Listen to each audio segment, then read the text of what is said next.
The kids are grown, the house is quiet, and you're wondering, how am I going to get through this holiday season?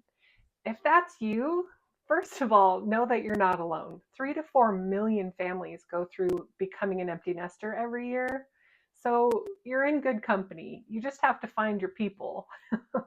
I'm actually hosting a live event where you can get to know some people next week, December 11th at 2 o'clock. We're going to talk through home for the holidays, 3 tips for empty nesters. And those tips are going to be how you can redefine holiday traditions, how you can reconnect to your purpose, and how to stay close to the kids while letting them grow. It's not easy.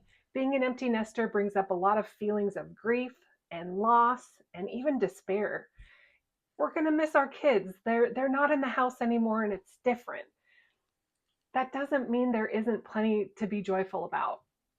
When you reconnect to your purpose, redefine traditions, and stay close, but also change the dynamic of the relationship with your children, being an empty nester becomes something great. You can actually accomplish some of the things you maybe didn't because you had the kids and they were growing up and they needed you and you weren't, able to do some things. For example, one big thing that I did is I went back to school.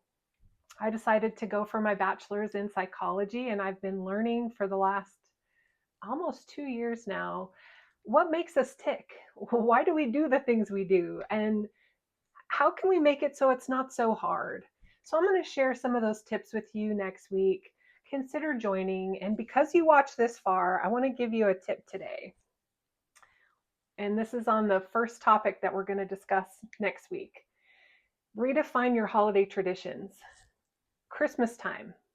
For me, with my kids, we had a Christmas Eve tradition, we had a Christmas morning tradition, we had a Christmas day, right? Like there were so many traditions that we did. And then when they moved out, we had to redefine them. The first holiday they were out of the house was actually in 2020, and it was in the smack in the middle of the pandemic, and we had to do a virtual Christmas. They were living out of state. So redefine what your holiday is going to look like and fill it with meaningful connections. This is a big part of being an empty nester, strengthening relationships and making sure that you're spending time with people. It sounds simple, but when you isolate and you're alone, you're not doing yourself justice. You are actually making things worse. So get out there, connect with others, and be strategic, be intentional about what you're going to do this holiday season. All right, you can find more about me and my event at my website, bettertogetherlifecoaching.fun. Hope to see you at the live event. You can register on my website as well. There's a banner at the top you can click on, learn a little bit more about the event, and get it scheduled. Put it on your calendar, December 11th, 2 o'clock Central Time. Join me there because we're so much better together. Happy holidays, everyone.